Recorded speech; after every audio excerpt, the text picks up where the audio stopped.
Welcome to Good to Know, Pinellas County's presentation on the services and programs provided by our county.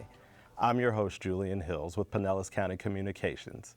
We all know that Pinellas County is beautiful. Many residents enjoy the outdoors at our county beaches and parks. But did you know that the county's Parks and Conservation Resources Department is doing things daily by maintaining more than 20,000 acres, including our own green urban escapes called preserves? Here to tell us more about them is Dr. Steve Harper. Steve, thanks for joining us. Thank you. It's a pleasure to be here. Glad to have you. So a lot of people watching might not even be familiar with our preserves. Could you tell me a little bit about them? Sure. Pinellas County manages 4 preserves, and they're situated throughout the county. In the very northeastern part of the county, we have Brooker Creek Preserve, our largest preserve. In Mid-County, in the Oldsmar area, we manage Mobley Bayou Preserve. And in the Gateway area is Weeden Island Preserve. And at the very southern end of the county is Shell Key Preserve. So these kind of range the whole length of the county. Absolutely. Altogether, we manage over 14,000 acres of preserve property. So how are they different from parks? Well, both parks and preserves allow for public access and protection of natural resources. It's really a question of emphasis. In the preserves, we manage primarily to maintain the populations of plants and animals, and secondarily allow public use. And the opposite is true in the park system.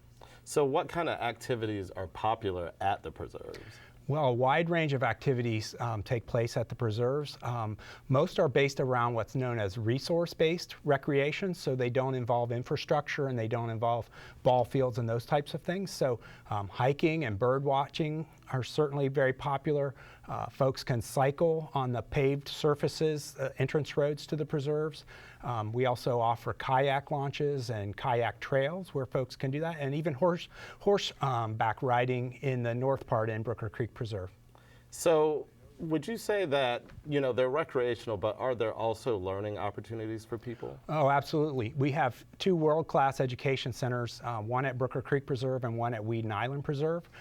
They offer hands-on interactive exhibits that folks can go and learn more about the natural resources that are protected by the preserves, and also learn a wide variety of programs offered by our University of Florida Extension Services, including everything from rain barrels, irrigation, Florida friendly, those types of things, to scientific talks about marine ecosystems or archaeology at Weeden Island Preserve, to guided hikes and other opportunities such as that.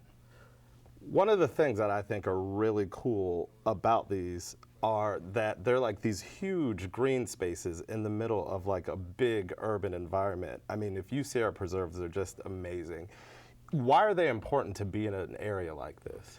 Well, obviously, we're in the most densely populated county in Florida, so development has taken its toll on all the natural areas located throughout the county. And so it's very important to have these large tracts of natural areas that have been set aside. Of course, because of the opportunities, they allow the public to visit and learn more about the natural systems, but also for the ecosystem services that they provide. They offer benefits such as storing and filtering runoff. They provide habitat, obviously, for a wide diversity of plants and animals. And they also, for example, in the conditions of global warming, can absorb CO2 and produce oxygen for us to breathe. So you said there's 14,000 acres. It must take a lot of effort to maintain it. What goes into that? Well, I mentioned the Extension Services, which runs the education and outreach parts of the program. We also have a group that does the visitor services, and they're responsible for maintaining the facilities such as restrooms and shelters. And they also provide for safety and security and answer questions from the visiting public. We have a volunteer services group that help coordinate a wide range of activities that our volunteers perform for us. And then finally, we have a trades group that also does a lot of the maintenance and repairs and preventative maintenance for the infrastructure such as boardwalks. If these areas are natural and native to Pinellas County, why can't you just let nature maintain them themselves? Like, why does the county have to be involved in maintaining these? Right, and that's the other large group that's involved with the preserves, maintaining the preserves, is the land management group, and that's the group that I oversee. And we're involved with very active management. So in larger counties or areas where there are large tracts of nature, you might get away with sort of putting a fence around it and letting nature take its course. But in this county, with all of the development and the relatively small sizes of the preserves and the fragmentation that has taken place over the years, we have to do what we call active management. So we do things like prescribed fires to return fire back to these fire-dependent communities. We control exotic invasive species, so plants primarily that are in the wrong area, that have come from another area and are expanding and taking over our natural areas. We also do restoration projects. For example, we have 2 projects going on now. One at Brooker Creek Preserve to restore the hydrology that was impacted by roads and ditches and pipes that we're trying to return the natural flow in the forested wetlands. And then at Weeden Island Preserve, we're beginning a project to look at restoration of the mosquito ditches. These are unnatural trenches that were dug through the mangrove swamps, and we're looking to restore the flow naturally at Weeden Island as well.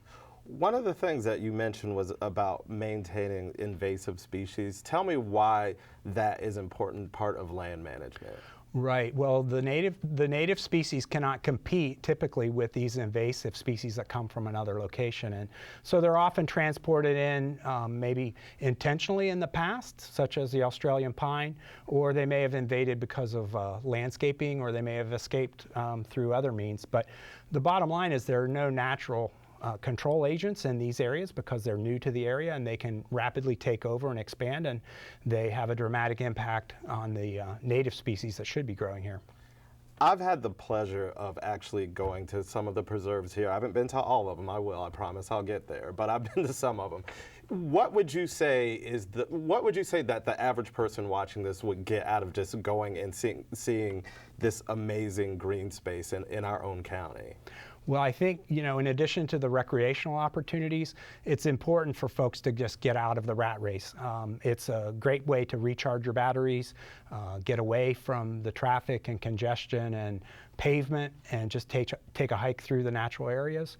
And I think it's really important for folks to understand and appreciate the natural resources that the Board of County Commissioners had the foresight to set aside in the past in order to understand and appreciate those and protect them for future generations. I agree. I mean, when I was there, I forgot that I was in, the city. Like, it really takes you away, and it really makes you think, like, wow, this is what natural Florida is. They're so amazing. Thank you guys for doing everything you're doing. It was great to have you today. Thank you. If you'd like to see this program again, visit pinellascounty.org/eSeries. And for more information about any of Pinellas County's parks or preserves, visit pinellascounty.org/park. If you have any question about today's topic, email them to communications-media1@pinellascounty.org, and we'll get back to you. Join us again for the next Good to Know right here on PCC TV.